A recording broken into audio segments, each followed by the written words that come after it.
Chelsea, though, into the FA Cup semi-finals after 2 stoppage-time goals, saw them beat Leicester 4-2 at Stamford Bridge. It looked to be heading to extra time. Leicester fought back from 2-0 down to equalise, but a red card for Callum Doyle meant that it was unlikely that they would get any further than that. And then substitutes Carney Chukwuemeka and Noni Madueke scored the goals that saw Mauricio Pochettino's side return to Wembley. Well, Marc Cucurella's first Chelsea goal gave the hosts an early lead, and despite a missed penalty from Raheem Sterling, it was Chelsea that took a 2-goal lead. Cole Palmer's 16th of the season. Then a remarkable own goal from Axel Disasi got Leicester back into the game with Robert Sanchez out of position to receive the ball. Disasi fired into his own net from 30 yards out. Steffi Mavadidi drew the Championship leaders level with a great strike before Doyle was sent off. The Leicester defender was initially shown a yellow card, but VAR judged his foul on Nicholas Jackson, who was just outside the box. It was then upgraded to a red. Chelsea awarded a free kick and not a penalty. That proved crucial. Chelsea took advantage of an extra player with late goals from substitutes Chukwuemeka and Madueke. And it was a game that was watched by Clinton Morrison, who is now preparing to watch Liverpool against Manchester United. But before that, you are indeed, yeah. Well, other than that, you're sitting here for no reason otherwise. Exactly. But let's reflect on that Chelsea game first. Job done. Was it a job well done?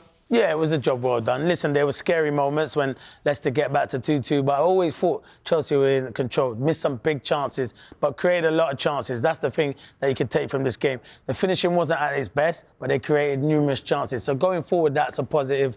I still worry about them defensively. I still think they can got out defensively. But as I say, it's all about just winning football matches and getting to that next round. So the Chelsea fans will be happy into a semi-final again.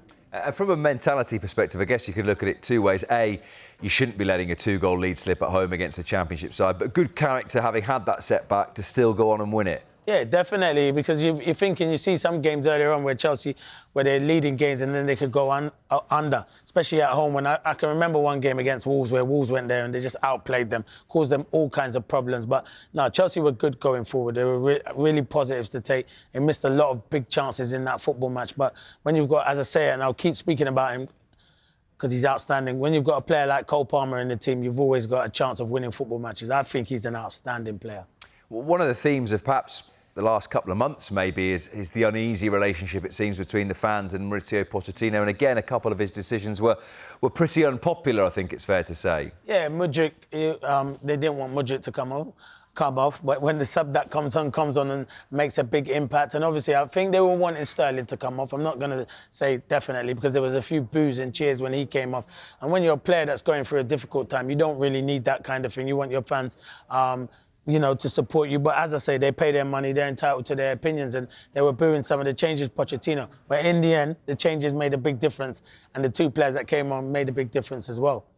I think it's just 1 defeat in 8 for Chelsea now, which was the Carabao Cup final, so obviously a devastating game to lose. But we probably ask this question a lot, but are there signs of progress, that it is edging, maybe slower than everyone would like, but in the right direction? Yeah, there is signs of progress. And, they've still got a big injury list. They've got a lot of good top players to come back. They had no Enzo Fernandez, who I think is a really good player. Lavia, who they bought from Southampton, he hasn't really even kicked a ball. So they have got a lot of players missing. It's going to take time. That's a project that they've got at Chelsea. I know Chelsea fans will get frustrated because they want to be challenging up there in the top 4 and for the Premier League, but it's going to take time. And they still need to... I think they go again. In the summer. They need to get players off their wage bill and off their books, and they need to bring in a centre forward that's going to get you then 20 goals that can compete at the top. So I think they'll go again, and there is little positive signs. But I feel like we say that, and then in a couple of weeks they'll lose a game, and then we think they'll have 5 steps back. And that's how it's been for Chelsea so far this season.